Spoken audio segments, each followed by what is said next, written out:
Welcome back to Wealth and Mobility Insights, the podcast brought to you by Gallant and Two, where we don't just follow the rules of global finance, we help rewrite them for those playing at the highest levels.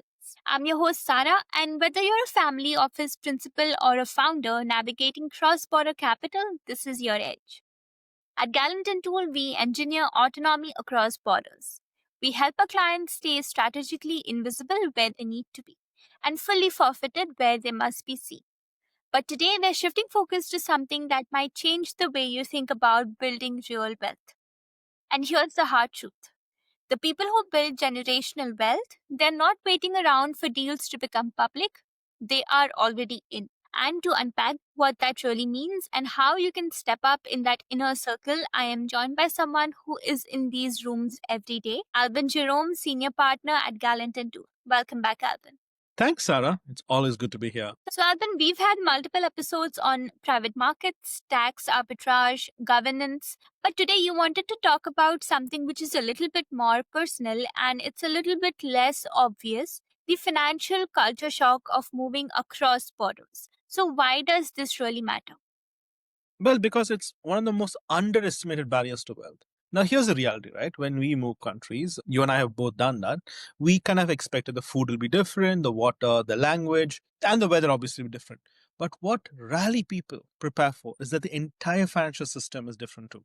I don't mean just tax rates. I'm talking about the plumbing of money itself, the way credit is built or not built. In some countries, a lifetime of paying bills on time will mean nothing when you cross the border. Suddenly, you become invisible in the system. The banks will treat you like a new client.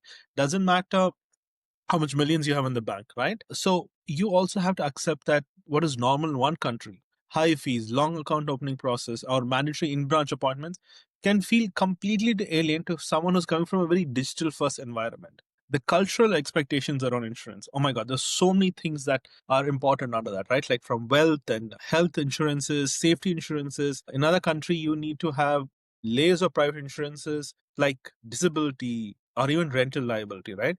The habits around savings and investment, all of them are cultural, geographical, and political.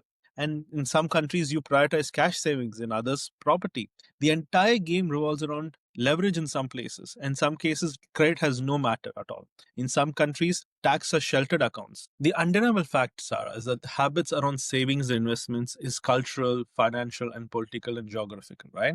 So when you move boundaries, you move countries, all of this will change. In some places, you prioritize cash. In some, you prioritize property. In some, it revolves around a credit leverage, equities. In some, it's all about tax sheltered accounts. Even tipping or payment customs, right? Like, is $5 generous or not required in some conditions? They're all things that people don't usually consider part of the journey when they're making the decision to relocate.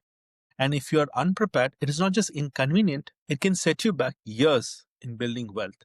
You can end up locked out of housing opportunities because you don't have the right credit profile. You can miss out on tax credits and benefits because you didn't know the local rules and how to leverage them.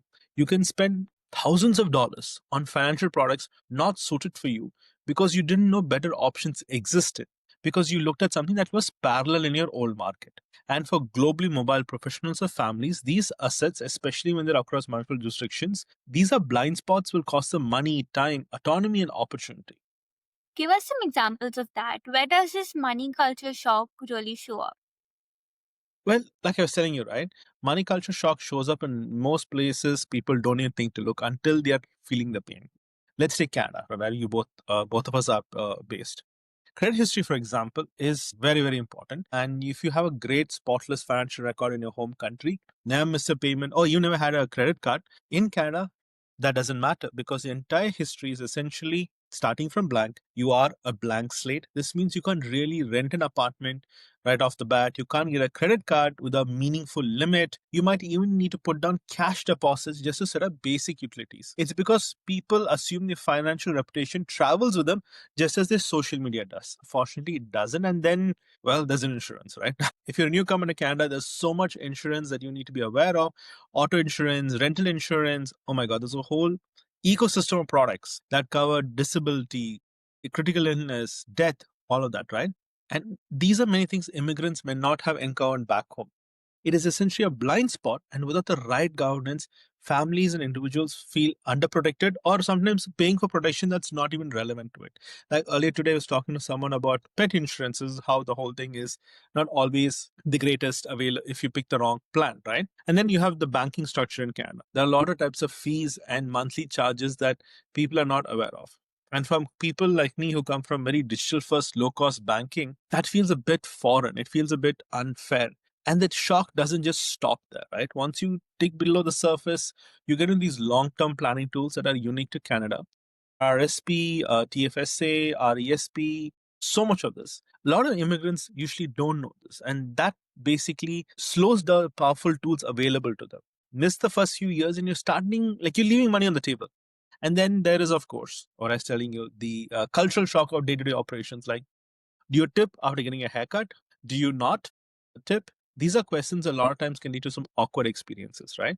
In Canada, especially, one must understand the culture setup where building and managing debt responsibility is part of the wealth playbook. In some cultures, that's a sign of weakness having debt, right? It's not a financial adjustment. It's a mindset shift.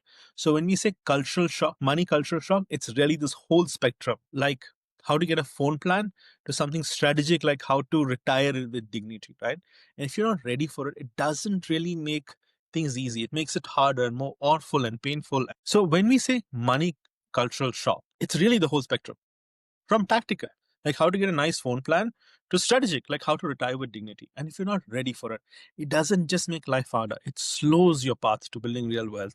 So, even for someone operating across borders or building a family office footprint internationally, this isn't just an immigrant issue. This looks like a multi jurisdictional reality, right? Absolutely. Think about how founder was based in Toronto, but has investors in New York, holding company in Singapore. Their kids are being educated in London, right? Let's take that scenario. They're not just living in one financial system, they're navigating several at once, which means multiple tax regimes, multiple banking structures, constant exposure to the currency risk. And here's the kicker: if you don't have the right architecture, those systems don't add up. They cancel each other out. You lose efficiency, you lose privacy, and you lose control. So, what's the key takeaway here for our listeners who might be facing this or advising families who are? All right, let's break this down. Think about the example that I gave you, right? They're in Toronto, the capital is being raised in New York, holding company in Singapore, tax efficiency, right? And the kids are going to school in London, UK. That's not any more unusual. It's kind of the reality of how the global wealth works today. So, what is the challenge? They're not living one financial system, not even one currency system. They're all living in multiple places simultaneously, even if they're not physically present at those, which means multiple tax regimes are pulling on the same income streams. Each one is demanding compliance in its own language, in its own schedule. Miss one deadline in one country and then you're suddenly exposed everywhere else. Multiple banking structures means they have their own regulatory gatekeepers. Like Canada, opening a bank account is nothing like opening one in Singapore, and moving money across those borders have their own obligatory reporting obligations, right? So currency risks are also compounding in every transaction. And these are not even big transactions. I'm talking about tuition, a property purchase, even dividend becomes a wager on the Forex market. That means wealth gets eroded in ways people don't calculate until it's too late. And here's the kicker: if you don't have the right architecture, those systems will not harmonize. They will literally collide and end up canceling each other out. You will lose efficiency because money gets taxed, reported, and converted in circles you don't want to be. You'll end up getting privacy challenges because compliance requirements in one place will shine a spotlight on assets you want kept discreet. And you will lose control because end of the day your family office is not dictating the terms. You're effectively letting four or five governments set their own agendas. This is why a lot of families that we work with don't think themselves as operating in one country or another. They think of themselves as operating in financial ecosystems that need deliberate engineering, which is where our specialty comes in, right? And without this architecture, you're not building generational wealth, you're just playing defense with your money. We spend so much time talking about the culture shock in the obvious places like food, language, lifestyle, or even the weather.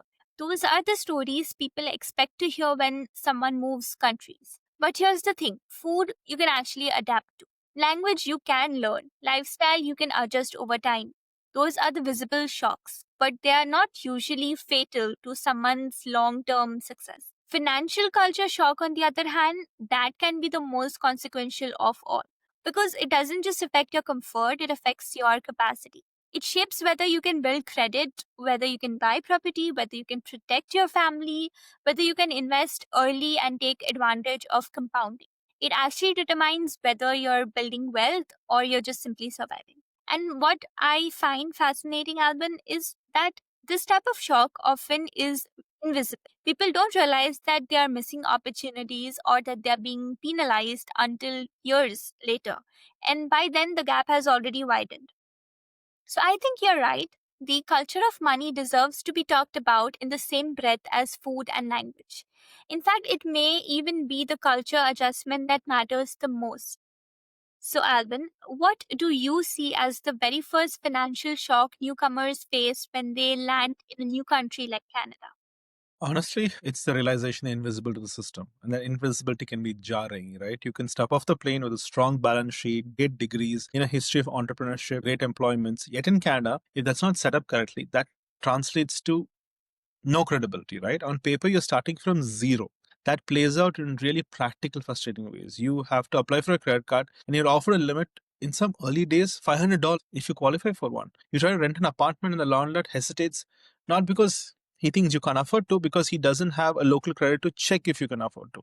In utilities, in some cases, you end up paying deposits, hefty deposits, simply because the system doesn't recognize you as trustworthy. This is a shock because most people assume money is universal, and that is true in some ways. But if you're financially responsible in Dubai, London, or Bombay, why wouldn't that count in Toronto or Vancouver? Or rather, why shouldn't not count in these cities, right? Unfortunately, that's not how the infrastructure works. And as credit bureaus don't import a history from abroad, they should. That'd be wonderful. Your seller reputations, your great histories should come with you, but they don't. They evaporate, just like jet lag does, a lot more jarring. And that's why it matters, right? Because it doesn't just make life inconvenient for the short term. It delays our ability to access opportunity. It slows our paths to buying property, building credit, even participating in certain critical investments. In other words, the clock on wealth building doesn't start until you have proven yourself in this new system. This gap, those lost months or years, is often the most very painful cultural shock that newcomers experience. And for families who plan to build long term here, especially in Canada, it can be very expensive. So, if someone listening right now and planning a move, whether they are relocating for family, business, or opportunities, what's the single most important thing they should set up financially before they even get on that plane? That's a great question. So the number one thing is access. And I mean by access, I mean making sure the moment your feet hit the ground, you're not shut out of the system. That starts with your banking relationships. Too many newcomers arrive and then scramble for weeks just trying to find a checking account set up, right? Only to discover they won't qualify the credit card that they want, or every transaction has some fees buried there. So if you prepare well before you move, you can sidestep a lot of. Some Canadian banks have formal partnerships with institutions abroad. So if you're already with, say, HSBC, ICICI or Bank of China, you may be able to set up a Canadian account or start a credit card while you're still overseas. That means you are not landing without a foothold in the system. The second piece is documentation. Bring every piece of financial proof you can. Letters from your bank showing your history, records of your credit performance, even employment contracts if you have secured work. These aren't always officially recognized by Canadian credit bureaus, but they can make a big difference when dealing with landlords, utility companies, even private lenders who want to see if you're a low risk client, right? And finally, liquidity. Transfers will take time. So you don't want to arrive cash poor while your money is tied up in international wires. Have access to local funds immediately through accounts you've opened preemptively or credit cards you've secured gives you that breathing room to settle in. Wait, you mentioned credit history disappearing at the border. Why does that happen? And is there any way to actually transfer the financial credibility across countries? It surprises a lot of people, but it happens because credit bureaus don't talk to each other globally. It should, but they don't. Your perfect record on time payments in Paris, your mortgage history in Mumbai, I don't know, your credit cards in Dubai, none of them automatically ports in the Canadian system. The main life make life so much easier, right? The bureaus here, like Equifax or TransUnion, have no mechanism for importing that data. So from their perspective, you kind of don't exist. While newcomers with a lot of financial discipline, the kids of it maybe, suddenly feel like students again. I remember someone was offered $500 credit card limits and he's like, what can I even buy with this, right? Or ask for deposits on apartments. It's just painful. It's not about your actual wealth or reliability. It's about what the local system can verify. Now, the good news is you don't always have to start from a zero. There are partial workarounds, partial. Some global banks, like I said, HSBC, used to have a presence here in Canada. Scotiabank has partnerships in Asia and Latin America and might consider your international history when deciding to extend credit. Others will accept a letter of creditworthiness from your bank back home, essentially a formal document that proves you manage credit responsibility. Another tool is secure credit cards. You put down a deposit and in return you get a card that reports to Canadian credit bureaus. So within 6 months to a year, you can build a credible local score. It's not about looking glamorous, guys, but it works, right? It kind of gets the work done. So while the system doesn't simply import your reputation, with the right planning, you can kind of accelerate the process. So you don't have to spend 3-4 years building from scratch. You can establish credibility maybe in 12 to 18 months. If you know the right levers to pull, or you have advisors like us who can guide you. And that's the difference, right? Years versus month can be massive when it comes to buying property, leveraging, accessing leverage, or position yourself for any kind of real wealth creation. Then thank you so much. This has been incredibly insightful. For our listeners, whether you're stepping in a new country for the first time or managing assets across several, you don't have to let financial culture shock set you back. And this is exactly where Albin and the team at Gallant and Tools step in. They transform blind spots into leverage and complexity into control. If this conversation resonates, you'll find Albin's direct contact information in the show notes. Reach out, start the dialogue, and see what it looks like to have your wealth strategy engineered, not improvised. And if today's discussion gave you an edge, subscribe, share the episode, and join us next week for another insider's look at wealth and mobility. This has been Wealth and Mobility Insights from Gallant and Tool. Until next time, stay mobile, stay strategic, and stay ahead. Thank you. Thanks, Sarah. Bye bye.